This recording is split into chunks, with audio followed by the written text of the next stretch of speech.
नमस्कार, सत श्री अकाल, आदाब दोस्तों। कैसे हैं आप लोग?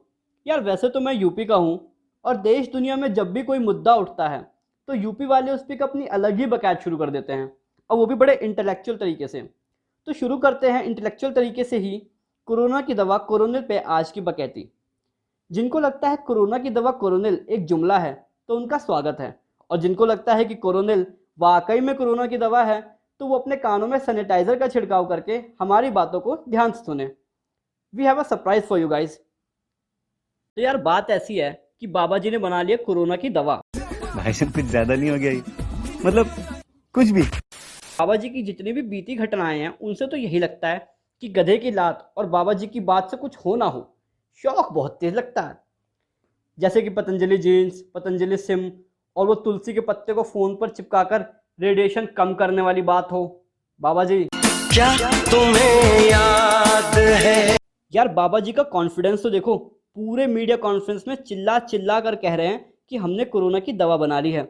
कोरोना की पहली Ayurvedic clinically control trial based evidence research based medicine Patanjali research centre और नीम्स के संयुक्त प्रयास से तैयार होगी।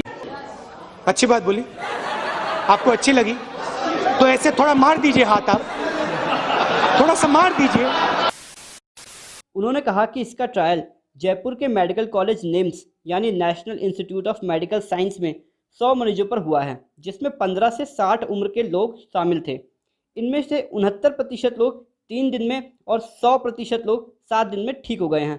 कसम से यार ये सुन के तो चाइना का मोमोज फट गया होगा। उत्तराखंड ड्रग लाइसेंस विभाग का ये कहना है कि पतंजलि ने सिर्फ हमसे खांसी, सर्दी और इम्यूनिटी बूस्टर की दवा बनाने की परमिशन ली थी, ना कि कोरोना की दवा बनाने की। और एक यूनिवर्सल फैक्ट बताता हूँ, इस दुनिया में कोई किसी का सगा नहीं होता।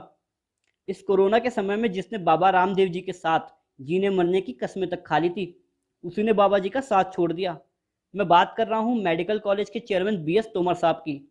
हाल ही में तोमर साहब का एक बयान आता है कि हमने कोरोनिल टैबलेट की टेस्टिंग नहीं की थी, हमने सिर्फ उन औषधियों का प्रयोग किया है जो कोरोनिल टैबलेट में मिलाई गई हैं, जैसे तुलसी,